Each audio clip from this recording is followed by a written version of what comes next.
Hello and welcome to That Shooting Show. My name's Steve Anderson. I am your humble host, and we are joined once again by Joey Sauerland and his delicious banana. How you doing, bud?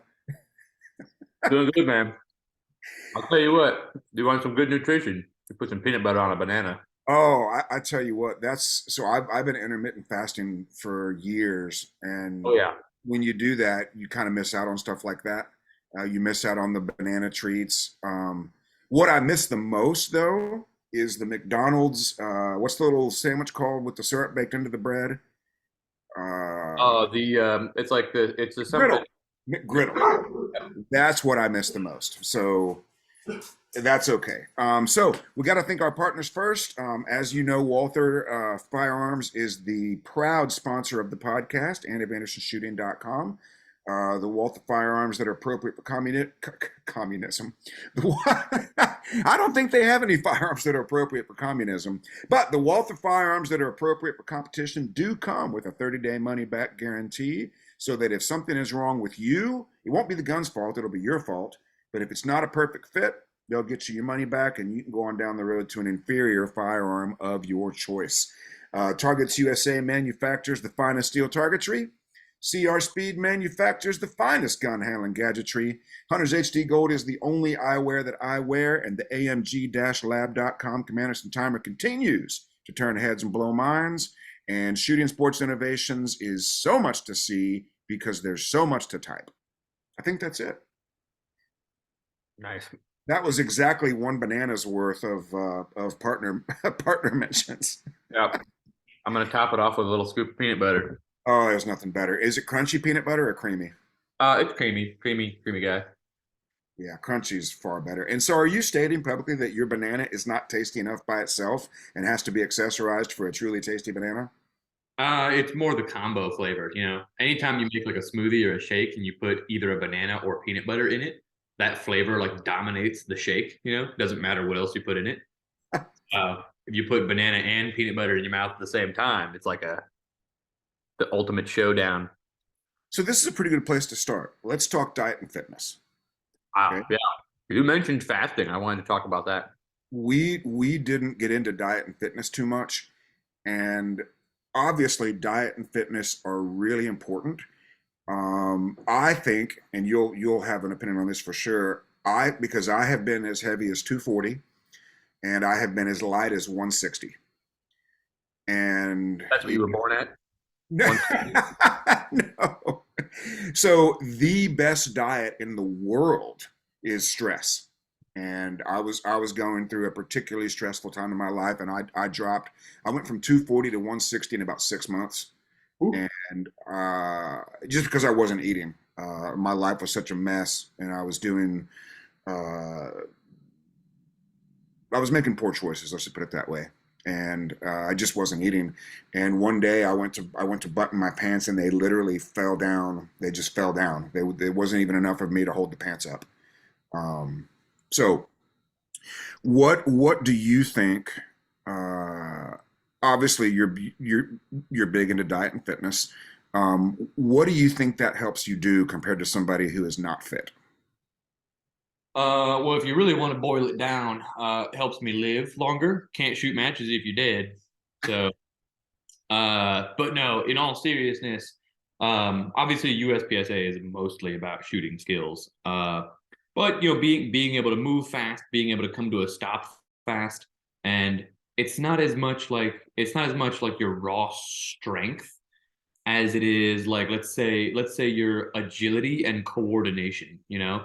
You want to get over there fast, sure, but you also want to bring your body either a complete stop or a grinding stop that's controlled and steady enough to where you can get the sights of a gun perfectly still on something that's far away. You know, that takes agility and it takes coordination. Being able to squat, you know, X number of pounds doesn't have that much to do with it. It's a key part of it, but definitely more than strength, you know, agility and coordination have a Hmm. lot to do with the sport. So the biggest thing I noticed going from 240 to 160 was endurance. Mm. Um, it actually caused me a problem in the very beginning when I started shooting because I was so much faster. and I didn't know how to stop this new body. I mean, that's a significant change.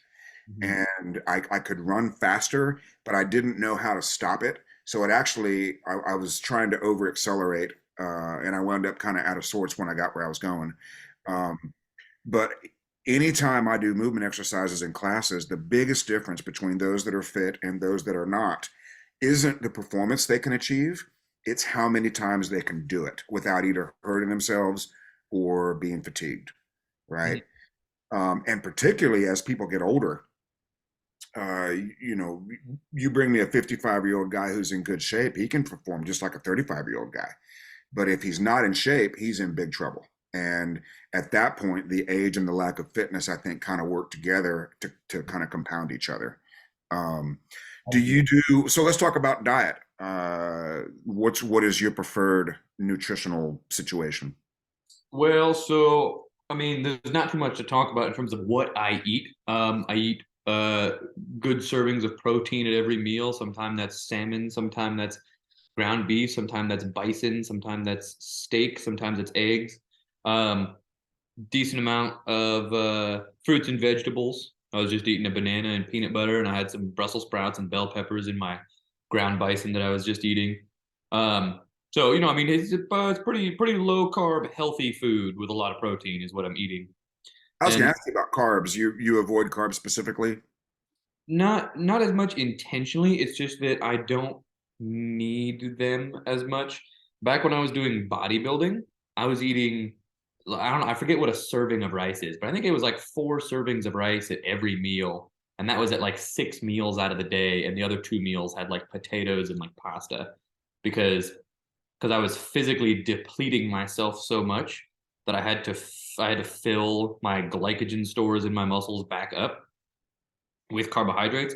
But these days I'm not doing that. And usually if I eat a meal that has a decent serving of carbohydrates, I usually feel a little bit mentally slower after. So that is the great thing about fasting is that never happens. Yes. I experienced a mental clarity. The first 10 days are rough. But I experienced this euphoric mental clarity going into the second week. And the only way I can describe it is that sluggish feeling that you get after a big lunch. This is the opposite of that. Yes. And there's a mental clarity that is just massive. And it's funny. I told you I just got a phone call from Lanny Basham.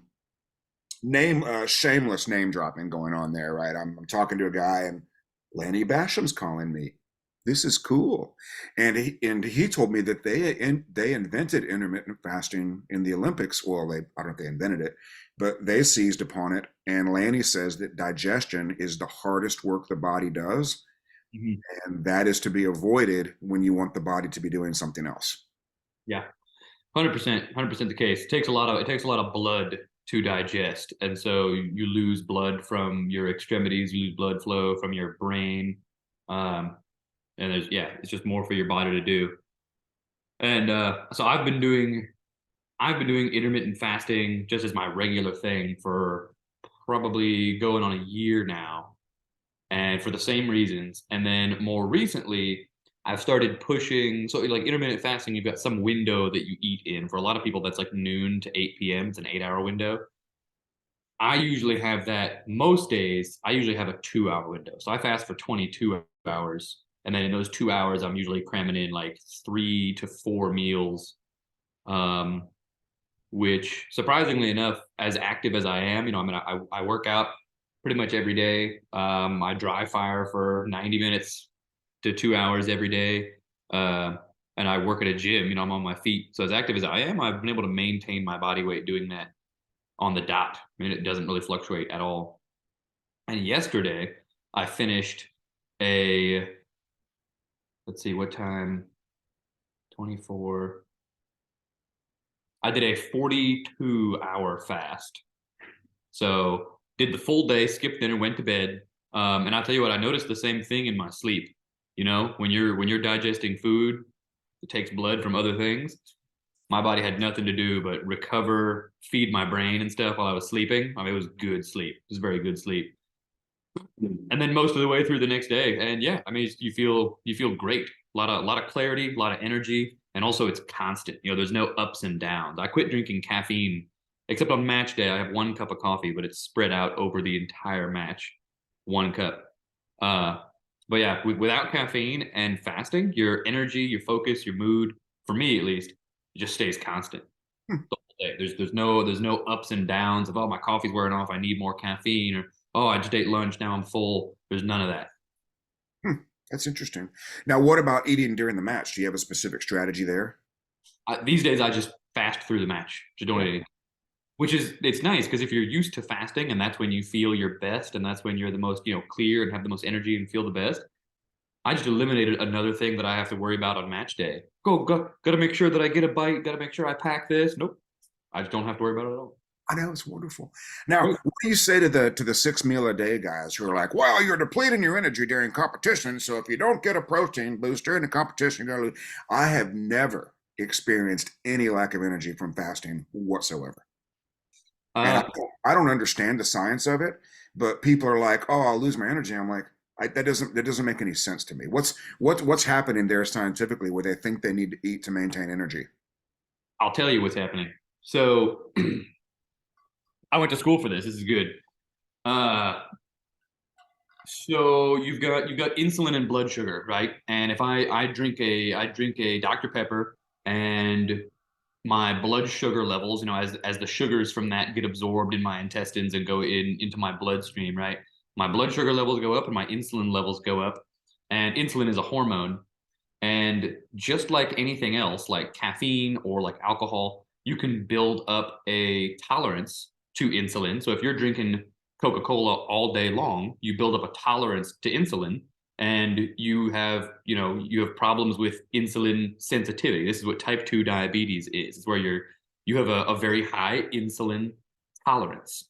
And so that what that hormone is supposed to do is it's supposed to tell your body, hey, we have excess energy, open up your cells, take some in, and we can rebuild and repair some tissues, right? So when you have low insulin levels, your body says there's not a lot of excess energy, there's not a lot of excess, glucose and amino acids and energy and whatever. And basically, your average person is out here eating every couple hours every day. They're getting a coffee that has a bunch of stuff in it, and they're getting a breakfast sandwich, and then they're eating lunch, and then they're having a snack, and then they're having dinner, and then they're having snacks on the couch in the evening. And so the same way you can build up a tolerance to having higher insulin levels, you can build up a tolerance to having low insulin levels. So if you're used to fasting, it's just like training your body for anything else. You do something, your body gets used to it, and your body gets comfortable with it and gets good at it. So if you fast regularly, your body gets good at, through its metabolic processes, it gets good at supplying your body with, high quality energy that it needs with, what it has. And if you never fast and you start fasting, then you hear some I don't want to be mean. I'm not trying to be mean, but if you think about it, it's kind of true. You hear some like soft person saying like, "Oh, if I don't eat every 3 hours, I get lightheaded and I can't." It's like it's not when in human history have people ever been able to eat every 3 hours? Never, never been the case, and it's not how it's supposed to be. You should be metabolically stable enough to go a day without eating Mhm. comfortably and do stuff the whole time too. Yep, that's exactly right. All right, well, good. Well, we will lose viewers at a very rapid rate if we do too much diet and nutrition because what they really want to know is how does diet and nutrition help my shooting? Well, it's very simple. A stronger, fitter athlete is going to be a stronger, fitter shooter. And the better you take care of your body, the better it's going to take care of you when the timer goes off, right? Mhm. So we have one question that we did not get to during part one. Oh, we should before we leave exercise. Are there any shooting specific exercises that you would recommend to people Um, that you found useful? I'll give you something even better than that, right? You build a man a fire, he stays warm for a night. You light a man on fire, he stays warm for the rest of his life.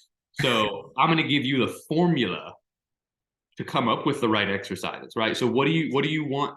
How do you want to enhance your body's performance so that it benefits you in shooting? What do you want? Speed, agility, balance, coordination, find exercises. I'm not going to write you out a list. Find exercises. You have Google, right? Or or you can come pay me for this. You can pay me for this too if you want, or you can just Google it.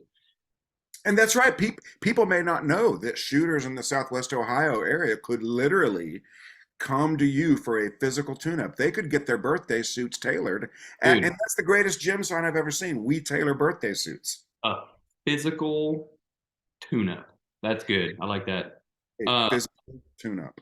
but yeah, so if we want speed, agility, balance, and coordination for shooting, and let's go ahead and say endurance too, because you're on your feet all day, right, running around. Find exercises that challenge those things. Boom, there you go. And I will say, on the subject of fatigue, unless it is medically or physically dangerous, it needs to be ignored. We only have to perform for 20 seconds at a time. So how you feel right now in the blazing sun, stage 7, none of that matters, right? Unless it is physically dangerous. And I can always tell when I'm getting dehydrated because I lose my ability to do basic math. Ooh, That's when I know I need to, like, if I'm having trouble adding 19 plus 4, I know I need to drink more water. unless you never had that ability in the first place. I can do that, but I have noticed, particularly when it's warm, if I'm not drinking water, it's the first thing that goes is my ability to do simple math, and that's when I know it may be getting dangerous. But and we have it in classes all the time. It's hot. It's 3 o'clock. It's 4 o'clock. Guys don't know if we're quitting at 3:30. They don't know if we're quitting at 4:30, and I can see them start to get. They start doing the thing where they bend over because they can't sit down. I don't understand what that is, but they start doing that, and Yeah. I say to them the same thing every. They put their palms on their knees, and Yeah. and I don't know what that is, but at any rate, I say, okay, it's 4 o'clock. It's 85 degrees. You're hot. You're tired. You may be hungry. None of that matters on match day. You have got to focus up and perform for 20 more seconds. Boom. Thus spoke my lovely bride. That's a polite way of saying that's what she said. You have got to find a way to perform satisfactorily for 20 more seconds. And that goes back to controlling your thoughts. Things like fatigue, weather, those things only matter to the extent to which you let them bother you, right? Um, we didn't hear. I don't remember hearing a lot of people complain. Oh, we did hear some complaints about the weather at Handgun Nationals. There were some people that were griping about it. Who cares, right? Yeah. It's all about controlling your thoughts. All right, so let's move on. We covered diet and fitness. If anybody in Southwest Ohio wants specific physical exercises for shooting, they can find you very easily on Yep. social media. Piece of cake, and you'll set them right up. Reach out. Um, should we talk about the thing that you told me? We were doing mental management, and we were talking about controlling your thoughts. And you said something that I tell people in almost every class. Do you remember when you said the failure to control my thoughts is catastrophic in this gym environment you found yourself in? Yes. Do you remember that? Can you Yeah. tell that in kind of Yeah. a, Let's skip it though. Let's skip it. we're going to skip that one? Yeah. Yeah. Yeah. We'll do that at like some class that I'm at next. We'll Let, let's just say that Joey found himself in an environment in the gym where professionally controlling his thoughts and potentially actions and words was mandatory. Mando And the failure for you to control that would have been catastrophic. Gatto. And then you said it's the same in shooting. Failing to control your thoughts is catastrophic. And Good. the biggest mistake shooters make is they make a mistake and they think about the mistake and the mistake reoccurs. And then it reoccurs again. Have you ever had a dumpster fire match like that where it just came off the rails? I have not now. You know, it's funny. Jay Beal said the exact same thing. He said, I have never had a dumpster fire match and I never will. Yeah. No, it's same. You got a good mental management program. It's not really it's not really in the cards to have a dumpster fire match. Yeah. And I was talking to a rifle shooter yesterday that he's getting negative imprints in training, which is the biggest problem shooters have, right? If you're out there doing something and you're thinking and feeling, I suck at this and I can't do this and this is not going well, that is the guy that goes to the match. The guy that sucks, it's too slow, can't do it because it's not going well. And people don't understand that. What do you do to specifically make sure the imprints during training stay positive, or is it just natural for you at this point? During training, usually I have such a specific definition of success. Like if I'm doing some drill in accuracy mode and I really want to pick the spot on the target and I want to have the sight aligned perfectly there. It's what I want is so specific that it's if you know what you want, usually you get whatever you want immediately, right? Isn't that something you said? Regular thing for sure. Yeah. Yeah, so if I'm in accuracy mode, I'm usually so focused on doing my accuracy mode accurately that I get whatever I want immediately. And usually I'm like, yeah, damn, that was perfectly accurate. Wow. Obviously you can't be, it's just, I'm just going to go ahead and say I'm not trying to be mean. It's dumb. It's not, it's not dumb, but it's a rookie mistake to be in accuracy mode and be like, but it took me a long time to get those perfect sight pictures. It was slow. It's like, oh, okay, wow, okay, this is your first day dry firing. Wow, welcome to the club, dog. You're in accuracy mode. Accuracy is what matters. But anyway, yeah, if you can really define success, you probably get whatever you want. And that is the source of the negative imprints, right? A guy a guy makes a phenomenally accurate shot. Phenomenal. he makes a phenomenally accurate shot, and the imprint is too slow. Yeah. And that's the guy that goes to the match, the guy that can absolutely make the shot, but it's too slow. So what does he do? He gets on the gas and probably has a shart instead of a shot because he got on the gas. Now, the next thing, so the other question that we're not 100% sure if this is a joke. So Mr. Letter Writer, God, I hope his name is Kenny because then we can have a letter Kenny. But Mr. Letter Writer, we are not trying to make fun of your question at all because it could be a valid question, but we also don't know if it's a joke. So let's answer it seriously. The question is, how do I call my shots in dry fire? Boom. All right. So with or without trigger pulls, doesn't matter. Depending on what you're doing. Okay. It's hard to answer. It's hard to answer the question without sounding sarcastic, like it was a joke. Would you like me to take it first and then you can elaborate on it? Yeah, you go ahead. You go ahead. All right. So, as you stated, whether we're pulling the trigger or not, calling your shots in dry fire is monitoring whether the sight picture is acceptable for the shot you're trying to make, by however you define that in that exercise. And trigger pull makes it a little easier to understand.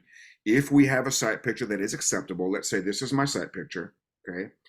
And this is compounded, by the way, by the fact that people don't think it's realistic. So they're already skeptical there, and they may not be getting a realistic trigger. In fact, they won't be, unless they're shooting a revolver, they won't be getting a 100% realistic trigger pull for every shot. Right. So they're already suspicious, right? So this is my sight picture. As I touch the trigger, however I'm going to do it, I'm looking for a deviation that causes the sight picture, therefore the shot, to become unacceptable. Okay. And if it's on a paper target, we need to define what is an acceptable sight picture. Well, that goes back to whatever mode of dry fire we're in. If we're in accuracy mode, it needs to be 100% alphas. We don't really care how long it takes. It's a little trickier with iron sights because you're fighting different levels of focus. The dot makes it criminally easy to call your shots in dry fire. But I would suspect somebody that's asking that question might be shooting iron sights and might not know what they need to see, right? But as you're operating the gun, as you're doing the drill, if you're in an environment where accuracy is important or is the most important thing, the bottom line is the trigger pull, or in some cases, the early transition, call that the Alaska pull-off, is the trigger pull or the early transition causing the sight picture to become acceptable as the trigger is pressed? What do you think? Yeah, that was a really professional answer. I was struggling to come up with an answer that wasn't joke like. I was about to start saying that, well, you take the little glowy stick that's on the front and you're going to put that in between the two things on the back. And if it sits equally in between them and they're flush on top, then wherever the little glowy green thing on the front is, that's where your bullet would go when the gun goes off. But that's yeah, that was the answer that if I was trying to bully someone. Well, and I It's think also correct though. it's 100% correct. And it was I was doing it in dry fire before I even knew what it was. I mean, if I have a sighting system and I'm pointing at a target and I'm working the trigger back and forth, it should be pretty obvious if the sight is unacceptable. Now, with iron sights, it takes a little bit more discipline Mhm. to monitor that. It is very easy to wave an iron sight gun around and tell yourself you're seeing what you need to see, whether you are or not. Mhm. Um, but and we have so many third-party verification tools now. We've got the Mantis, we've got the laser that shows up on your computer screen. And as we said last time, I've turned down every single one of those gadgets because I want that information to come from your actual firearm, right? I got hired to write an article for Outdoor Life magazine. You can actually look it up, where they wanted me to evaluate dry fire gizmos, and I accepted that assignment on one condition. Can I list your gun that you already have as one of the options? And they said, yes, you can do that. And then I wrote the article, you know, and Nice. and I listed, okay, Mantis, Cool Fire was in there, whatever the one is that the infrared keeps track of it on your screen. It's really cool and it's fun to play with, right? And that was the other thing I said. If using these gadgets makes you practice when you ordinarily wouldn't, or causes you to practice more, I am all for it. Cool Fire recoils down. I don't like it. But if it causes somebody to practice more, right? I'm not sure I'd want to get used to seeing this when the gun goes off instead of this. Mhm. But if it makes a guy practice more than he's already practicing and it's not damaging his ability to call his shots in live fire, that's the key part. It's not damaging his ability to call his shots in live fire, then I'm all for it. But it's not necessary. What's the cool fire system? Is that something that makes your gun recoil? Makes Yeah, just it's a CO2 system. It works a couple of different ways, but it uses CO2 to cycle the slide. Uh, cool. but it does cause it to dip down instead of up. So not totally realistic recoil, but you do get a reset trigger every time. You get a reset trigger and you get a disruption of your sights. Yeah, Oh, yeah, you get the disruption, yeah. And does it cycle at realistic speed? it seems to. I mean, Cool. I don't know the actual timing of it. Um, but Joey, so anybody that sees Joey on a regular basis in a match, bring him a Cool Fire and let him check it out. I promise you, there's people in your zip code that own these things. The real downside is they're good for about 18 to 24 shots, and you got to charge it up again. So Ooh. just like dropping mags, you may spend more time charging that thing up than you do actually dry firing with it. And this isn't a knock on Cool Fire. If you like it and it's helping you practice more and you're getting gains from it, I am all for it. It's just not necessary for an effective dry fire program. It's just not. Right? Right. All right. So one thing that we didn't get to talk about, you mentioned speed mode stages. And is that where you're setting up a stage, putting a par time on it, and chipping away at it, or am I misunderstanding that? Yeah, yeah. It's just but a stage that maybe I shot a match last week and there was like a hard lean that was awkward and tough to shoot, and maybe there was some position that was weird entering. I'll just try and build like a small stage that's maybe like 20-ish rounds ish required, and that requires some of those things. So instead of just visual and gun speed mode, you've also got the whole body movement in there with it. But yeah, same thing, same thing.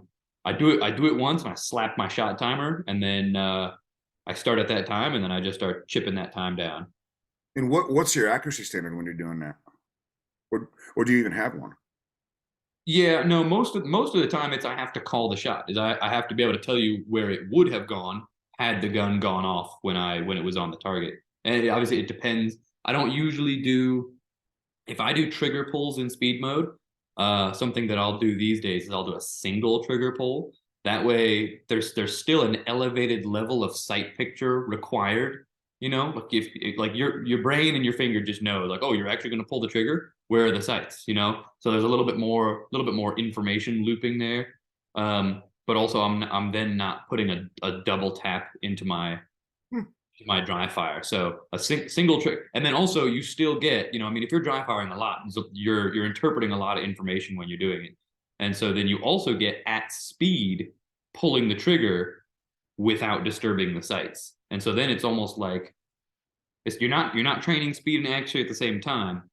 It's just you're in speed mode. I'm pushing speed as hard as I can, but I've now thrown the handicap not of an acceptable sight picture, but an acceptable maybe, you know, single first trigger pull, which it does a lot, I think, for getting the gun steady on a target. You know, sometimes you kind of in speed mode, maybe you kind of bring the gun, you're kind of, well, the sights were there, you know, as it, you know, right by the time, yeah, the sights were there. They were on the target. I saw the little green thing on the target for a sec. But if you're gonna do that trigger pull, it requires a little bit more actually bringing the gun to a stop, having a little more steady and controlled. So it's because I'll go crazy with speed mode. You leave me in a room by myself with some targets, I'll go crazy in speed mode, dog. I'll start getting like 8 sight pictures in 1.5 seconds. You know, I'll do some crazy stuff. Hmm. Uh, but that trigger pull, it doesn't put the brakes on it. It just puts a little more bottleneck on what's required in the speed mode. And in this environment specifically, are you doing makeup shots on unacceptable hits, or are you just knowing that it was unacceptable because you're trying to reach a speed goal? So that for me would be stupid mode. Uh, because I'm still for speed mode for me, I still have to get a sight picture on paper and be able to tell you where it was. Okay. But Uh, a delta is okay or it's not okay. Say what? In this specific environment, a delta is okay or it's not okay. Oh yeah, yeah, Delta's fine. Yeah, it just has to be on paper. Just has to be on paper, and more importantly, which especially with iron sights, there's probably more times that it was on paper, but I wasn't able to tell you that it was for sure. Then there are times where it wasn't on paper and I was able to tell you for sure. Does that make sense? Sure. So yeah, there's a bottleneck of I have to be able to tell you where the shot would have gone. Right. And one of the things that I want to tell people about my experience with speed mode is I didn't I never had mics in speed mode. I would have wide Charlies and Deltas, and that would be it. I never did stupid mode. Jay actually coined that term, and I think it's incredibly valuable for feeling what does it feel like to do this thing Yeah, faster. I've never done it, right. but it's 100%. it's dangerous if you don't have a rock solid match mode with a full commitment to calling your shots when you go to competition. That's a switch I can flip on and off so easily now, and Jay can do the same thing, right? He could spend a week in stupid mode and then go shoot a match, no problem, right? Yeah. Because I've been we in stupid mode for like 26 years at this point. hey, it gets better after 25. So every young man is a complete Dumas until they turn 25. And then once you turn 25, you lose some of your Dumas every year. I'm 51 at this point, so I've probably lost about 75% of my Dumas. I've still got a decent amount, but I've lost quite a bit of it. Right. Um, and it really, so here's the thing, it doesn't really matter as long as you know the definition of success and you're achieving it. Couldn't have said it better myself. I was just about to say that. It really just pick pick what's required. What's required for success in this drill, and then do it. And then do it better. Yeah. And then keep doing it. All right. So shot calling in dry fire, monitoring the acceptable sight picture as you work the trigger, if you are, to ensure that something is to make sure that the sight is not being disturbed out of its acceptable sight picture while you're activating the trigger. That's where the bullet would have gone, right? Oh, and the other thing that gets people into trouble on shot calling, both dry fire and live fire, is they seek too much detail, right? So let's say a guy does have the laser gizmo set up and it is broadcasting the hits to his computer screen. He'll call two alphas and then he'll have a very close Charlie on one of them on the actual screen, the verification screen, Yeah. and say, "Oh, that's it. Can't call my shots." Well, your margin of error is always going to be about this big, Mhm. right? Whatever that is, 4 inches, right? And it'll be maybe larger if you're moving, certainly larger on a moving target. But as long as you know the general direction and the general severity of the aberration, boy, that's a professional sentence. The general severity of the aberration, right? How stinky is this guy? Right. Then you're fine. All right. So, and by the way, shot calling is something that it's my favorite thing to teach. So if there's anybody anywhere who wants to get better at shot calling, you just let me know. It is the centerpiece of the standard class. It's really the centerpiece of every class, unless we're doing something really specific. All right, so let's talk about the clickbait in the room. You won what, 7 out of 8 area matches this year? Is that right? There have only been 7 held so far. Area 2 is still upcoming. I've won 6 of the 7 that have happened. 6 of 7. Okay. And when I was competing, I did not get to go to a lot of area matches. I had a job that required random working on the weekends, and I had a boss that was such a jerk that if he found out I had a match coming up, he'd send me somewhere, so I'd have to miss that match. So any weekend matches, I could always go to nationals because they wouldn't screw me out of that one, but I didn't get to go to a lot of area matches. And I think that state and area matches is where you learn a lot about stage planning because locally and nationally, they tend to be pretty simple. Yeah. So let's talk about what you've learned in your relatively short career about the actual planning of how to shoot a stage. Step one. Okay. Step 1, and you'll FTSA targets until you choose to do this. So this this year was the year that I finally learned that I finally made the choice to make sure I have the round count before I start looking at the stage and check that round count as I'm making my stage plan. Um, so yeah, okay. So step 1, you find out the starting position. I usually stand there, and then from there, in no particular order, I go look at all the targets. So find out what can be seen from where. Then you walk it back to the beginning, and then usually I just start kind of walking through it. I kind of know you know usually where you have to start, and you usually know at that point all the places you will have to end up. So usually I just start with kind of you just draw a line, right? There's 4 different places on this stage that I have to go to, like corners and ports and whatever, right? So, what's the shortest line I can draw between all of them, You just kind of go that way. And then usually I'm trying to balance, the efficiency, the really technical efficiency, logistical efficiency that people are always arguing about. If is it faster to take this, or should you take this in between the activator and the swinger, or what order should you engage these? You go this side or this side first. I'm always trying to balance the technical stuff with what's the easiest thing to do, because sometimes I'll pick something that's really efficient, and if I it's extra complex, and if I pull it off, it'll be super cool and save a lot of time. But it's extra complex and requires a very good execution.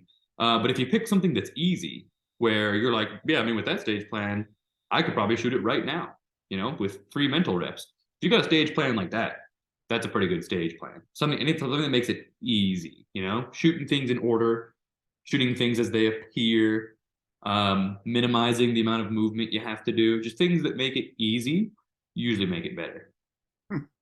Well, for one of two reasons. Number one, it's easier to remember, Yeah. and it's hugely important for confidence. Okay. What people don't understand is, the mental management performance model where the repetition moves from conscious to subconscious and each one sends an imprint to self-image. Remember I've that? heard. Yeah. Right. So that works. Make sure this isn't important. So that works. You see, Lanny Basham's already called me today, so it can't be important. So we know that. My stupid smartwatch is buzzing. It's very distracting. Here, let me just stop that so we don't have to. We'll call him back. Sorry, Corson, I'm doing a podcast right now. I'll call you back as soon as we get done. Let me just send him a quick message. Ark Levy would be screaming at the screen right now because you're not supposed to do this while you're on podcast, but it's likely it happens. So, as you're walking the stage, your self-image for that stage is getting imprints as you walk the stage. Okay, as soon as you walk up to that sucker, an imprint has been formed. Right? That's either this looks like fun, I'm going to crush it, or this looks really hard and I'm scared. Right? And the sum total of those imprints will determine how much subconscious skill you get on that stage. And the last one is a fact in the short term, right? So if your last impression of that stage is, man, that steel's far away, you are going to struggle. But if your last imprint of the stage is, I can totally hit that 37-yard popper, not a problem. I know how to do that. And managing the imprints while you're walking the stage is the key to getting your current level of skill and your subconscious stage plan. So we're going to go back through this in a minute, but what I want to tell you now is the only thing that I have learned as a 100% rock solid principle of stage planning is to reduce the time spent not shooting. Yeah, that's probably the only golden rule. Well, and generally speaking, rushing the port is going to be better than hanging back in most cases. You know, sometimes people, especially when they first get a dot, they want to hang back and snipe everything through the ports in kind of a lazy left to right or right to left. Well, you're hunting for targets and you've just doubled potentially the distance of the shot. So hanging back and sniping, I'm not going to say always rush the port, but you'll for sure have better transitions and splits if that's a thing when you rush the port as opposed to hanging back and sniping. How do you decide if they start you in the middle and there's stuff you can shoot and you got to go left and you got to go right, but you're starting in the middle? How often do you shoot in the middle first? Seldom, because I feel like at a match, in a match setting, I mean, my first shot is always over, pretty much always over a second. So 1 second is a good amount of time to, I can get underway somewhere while I'm drawing the gun and bringing it up and getting a good grip on it. So I can be doing two things at once if I go left or right first instead of shooting in the middle. Particularly if the stuff in the middle can be shot on kind of a drive-by or a creep that doesn't require a full setup. Right. You remember the stage Travis won that had the no shoots in the middle, and you had to start in the middle, and then you had one on the left, one on the right. Yeah. I visited that stage with a squad of underclassmen, like the non-super squad, just average shooter squad. Every single one of those shooters shot in the middle first. Every single one of them. Not a single one even considered going to the left or right first. And on the super squad, it was the exact opposite. I didn't see anybody even consider standing in the middle. Yeah. Well, I mean, on that one too, there wasn't a huge amount of movement between the sides. So, if you got long legs, you're looking at like 1 to 1.5 steps to the left. So that's probably the same amount of time it takes to draw the gun and bring it up. So you've now covered ground while doing your draw, both of which you can't earn points during. So you would have had to not earn points during that amount of time twice or just once. But then also, if you're shooting the one on the far left on the outside, if you turn to your right, the one on the far right on the inside was already kind of visible. So, and they were pretty close. So you really could be shooting the whole time, basically the whole time, if you go left to right. Did you stay moving on that, or did you pause a little bit? I think you paused a little bit. You know what? That's a good question. Let me see if I have a video. Now, while he's looking up his video gang, I want to tell you the reason he doesn't know is because he doesn't care.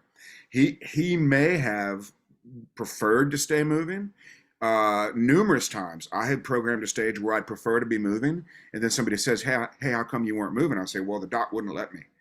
So you may have preferred to be moving on that stage, but it may be that those magical bumpy things on the end of your gun with the big glowy thing in the middle may have prevented you from staying moving. Yeah, it's funny that it's funny you said that because when you asked the question, I was like, I mean, who cares, you know? When you said that, I was like, I knew it was a trick question. I knew it was a trick dumb question. As if, because I'm picturing someone asking me that question, like, hey, did you stay moving here? Like, if someone asked me that, I'd be like, wait a minute, like, you don't know that you're supposed to let the quality of your site pictures dictate like how much you're moving, you So know? that comes up a lot. Every time we work on shooting while moving in class, which we do in every class ends the same way. Been using the same shooting while moving drill for 7 years. And it starts out typically with pretty low scores. And then once they forget they're moving, the scores go up. Because in the beginning, they choose a speed for their body to be moving and Mm. just kind of fire the gun haphazardly while they're executing their preferred speed of movement. Oh yeah, dude, that's trash. You gotta And I say that not to be mean. I say that because I have not been shooting that long. And in very recent history, I remember doing the exact same thing at least once at your class where I was like, this is how fast I want it to look. This is how fast I want it to feel. So hopefully I can get some good shots while that's happening. And if I don't, then, oh, well, whatever. I'll be in trouble. And We'll say that again. That's really powerful because this is what most of you are doing when you're contemplating shooting on the move. Maybe give it a funny accent to make it even funnier. If you can do a FUD voice, this is your chance. okay, wait, hold on. Which part am I repeating? What I want to do here, I'm Oh, gonna okay. get myself a going. I'm gonna get myself a going quick, and then I might get a good shot off. Go ahead. Okay, okay. I don't know if I can do that good of a FUD voice. That good of a FUD voice. Yeah, I don't think I can. But um, yeah, I remember choosing that I wanted not like a specific speed, like I'm gonna move this many feet per second, but I remember choosing like I want this to feel fast. And that's just like we said at the beginning, man, you get whatever you want. I say it sometimes, and people who don't know what I'm talking about think that I'm some kind of jerk or snobby or something. But I'll say that frequently throughout the day. Like you, a fun fact about me, I actually get whatever I want. I don't know if you know that about me. So it used to be the thing that I wanted was I want this to feel fast. I want this to look fast, and that's exactly what I got, son. And I didn't have the hits. But if you can choose instead, you go train your movement speed, go train your movement speed, go train your transition speed, do that in practice. But when you're shooting, if you can just choose to call your shots, then you'll probably get most, if not all, of the speed that you have in you anyway. Mhm.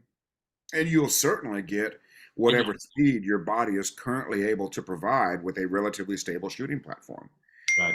And what I want to tell people about shooting while moving is you have to do it until you forget you're moving.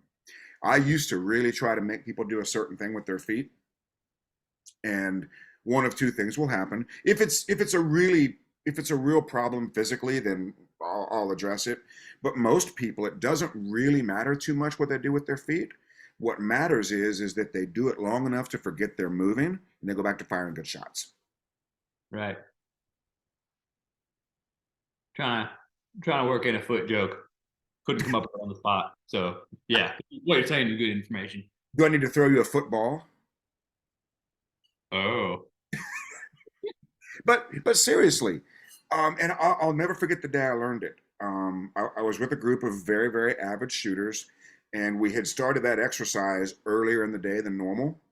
Um, and so rather than do a big lecture machine, I said, let's just do it again, right? Because everybody wants to. That's another mistake people make in training is they do a rep and they want to write a paragraph about that one rep when they could just do another one, right? Yeah. Okay, I did this and this happened. Just do it again. And so we were doing this particular shooting while moving drill longer than normal, and the scores shot up. And I was like, this is interesting. I haven't told them to do anything different, but the scores, because the main thing I tell them is you got to avoid pairs, right? If you're predictive shooting or if you're double tapping or anything like that, that second shot is always going to go wild when you're moving, always. So I try to get them out of pairs and into individual shots. because you can make 6 individual shots no problem while you're moving. The Yeah. pairs is a problem. But I realized, hey, these people have forgotten they're moving, right? So the most common question I get asked about this topic is, how do I decide when to post up and how do I decide when to move? Hmm. How would you answer that one? Yeah, we gotta go back to the sites. The sites will tell you. I mean, if your goal is to have the fastest time, then obviously you've got to get to the last target the soonest. So just mathematically, spending more time moving and less time standing still, you know, just on paper, I'm saying roughly on paper, moving more is generally better for getting you where you need to go.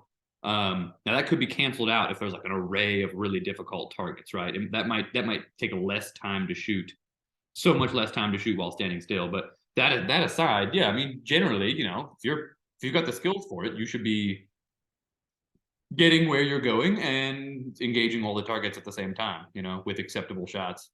So I try and be moving as much as I can, but all the time all the time I'll watch myself in a video and I'm like, oh, I didn't realize I stopped there. Like I thought I was just flowing, but the sights had stopped my body without me knowing. Yep. Yeah. And that comes from making the acceptable sight picture, or in your case, calling every shot. That will determine all of that. And what I like to get people to do is, instead of saying where should I stop, I like to get them asking why should I stop. And sometimes you'll have to, right? Mm, But you don't need to be moving quickly to get the benefit of not stopping, especially if you learn the creep, right? The creep is one of three things I did not know as a grandmaster on the super squad. I thought I'm either moving or have a perfect stance. I did not realize that I could simply pause my movement to get a better sight picture and then resume my movement. yeah. I did not know that. And I think that was one of the first things I tried to teach you when we first started working together. Yep. Yep. Creeping. These And guys the are other cool thing, do you remember the day it was raining and we had to shoot under my shelter and we were using the shelter braces as vision barriers? yes. And you were really interested in doing a thing with your feet. And I said to you, get the gun to where it can see the next target. I don't even want you saying that on this podcast, man. I don't want everybody to get better than me by next week with this. Here's the deal, bud. They're not going to do it anyway. With They'll this talk about it, but they're not going to do gold it. information. Yeah, no one do this, okay? It does not work.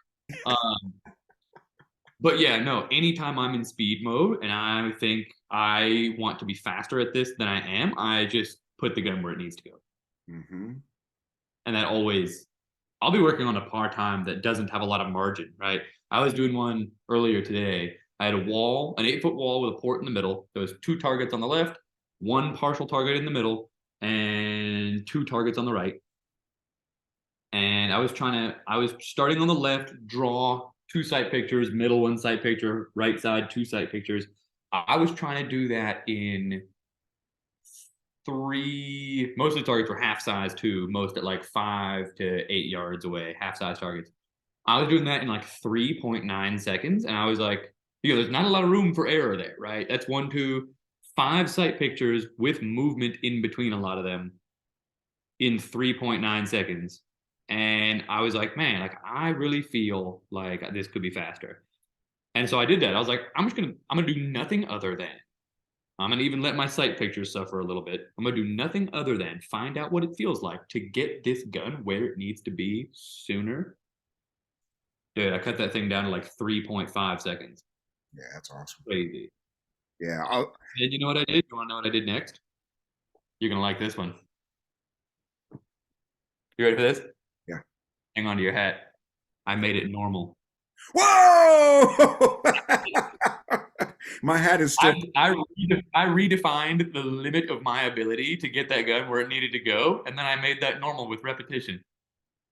There are so many principles of movement that are important technically, but I have never found one that's more important than getting the gun where it needs to be to see the next target. And I will never forget. You've been to Pickaway County in Circleville, haven't you? Yeah. I was down there practicing one day by myself. I was in bay number 2. So there's the plate rack bay number 2, and then there's the mover bay. I was in bay number 2, and I set up a little triangle with some vision barriers and some steel. and I was trying to get from here to there, and I was stuck. And I started trying to run faster, and it got worse. Yeah. And I really was thinking about my feet. What do I need my feet to do? And then I said, you know what? This is confusing. This is frustrating. My gun started here and it needs to be there. I'm going to attempt to transport my gun from this location to this location. I don't really care how it happens, right? And I took 2/10 off my very first attempt Hmm. on like a 1.5 deal. That's huge. That's a lot of time, Yeah, right? that's massive. Simply by getting my gun to where it needed to be. And then I realized I'd spent all this time worrying about my feet, forgetting about the fact that I need to transport the Freedom Seed dispenser from this location to this location. All I got to do. Hmm? That's what actually has to happen. Yeah, that's all I got to do. Now, so we need to wrap this up because we're coming up on an hour, and that's about as long as people want to watch these things. So I'm a B class shooter locally, and I'm getting ready to start going to major matches. I'm going to start going to level twos. Okay. What do I need to know about stage planning that I may not know right now? Make sure you got the round count right. If you forget a target, you're going to be really upset about it. So you do the round count, you check that throughout. And then aside from that, um, pick something that I mean, I would say pick something that's easy that you know you can do. That's completely negating like the technical aspects of stage planning, like trying to make it more efficient and stuff. But assuming you're going to go with a very similar stage plan to everybody else, which you probably are, um, pick something that's easy. You know, pick an order of array engagement that seems natural to you, seems easy. And I'd like to add a couple of things. Short term, do whatever gives you the most confidence as long as it's not dumb, right? Okay. As long as it's not adding 3 to 4 seconds of non shooting time, pick something that has confidence. And I would like to remind people you said it twice, but I got to beat that dead horse. If there is a memory element or a danger of an FTSA, you must have the round count every time you walk the stage, and you must put the round count in your visualization. You must. So as you're visualizing the stage, if it's 28 rounds, you're going to get to 28 every single time. Every single time. Get really comfortable going both directions. I have only seen one stage plan in my entire life so bad that execution couldn't save it. And that was when the guy chose to run 20 yards to start shooting because he didn't want to shoot from right to left. Okay, that's not smart. Yeah, it's dumb. Yeah, that's not good. There's one more thing I wanted to ask you about stage planning. Um, oh, and here's just one more comment. We had a lot of fun. I don't know if you've ever done this. We had a lot of fun in New York with using a timer to evaluate option A and option B. Have you ever done that? So I've never actually done that at a match, mostly because I feel kind of obnoxious doing it. And also usually it comes down close enough. Like like people count steps. I never really count steps in stage plans. There's something to that. There's a value in doing that. But usually someone's like, well, it's 21 steps this way and it's 23 this way. And like it's three steps, like maybe it's a second of stage time. Am I going to pick something that I like less and is more complicated to me and harder to do? Because it might save me 1 second. So I'm usually just picking easy stuff. There's a value in using the timer and there's a value in counting steps, but I personally don't do those things. Yeah. So 90% of the time when we do that, we find less than a second's worth of difference, which means both options are valid. If it's more than a second, we have good information. Because you got to air gun it realistically both ways, and sometimes they'll air gun the one that they like faster than the one that they don't like. Yep. But typically, when both options make sense and both options are valid, we find less than a second's difference between them. And one uncalled miss on steel will eat up that second. One. Oh yeah. Which brings me to the last question that I want to ask you. How many times do you think you have been beaten on a stage by a brilliant execution of the wrong stage plan? Oh, I mean, there's no way for me to come up with a number, but it's definitely happened. But I can tell you that I don't think I've ever been beaten by a garbage execution of a vastly superior stage plan. Wait a second. I think you might have got that backwards. What did you just say? I think I think based on the question that you asked me, I think you got it backwards. Maybe I did. Let me try again. Okay. Yeah. Do it. You had the wrong stage plan. I Okay. had it wrong. But you executed it brilliantly. Okay. Right. How many times have you been beaten in that environment? Yeah, yeah, but rare to none. Rare to none. Rare to none. Yeah. And so that's important, right? The other thing that I think you were saying, we may have had reverse polarity there with our statements. We did. You may have been beaten by a poor execution of a brilliant stage plan more often. No, no, no, no, no. I was saying I don't think I've ever been beaten by poor execution of a better stage plan. Because you don't do poor execution. I think we still got our stuff backwards. Try it one more time. I think I know what we're doing. I think we're doing. You're saying have you been beaten with? No, you're saying have you been beaten with, meaning I had the following plan and execution. I was saying I've been beaten by, meaning somebody else had it. So yes, okay. I'm gonna lay it out clear here. I'm gonna lay it out clear here so the listeners can understand. So if I have a garbage stage plan,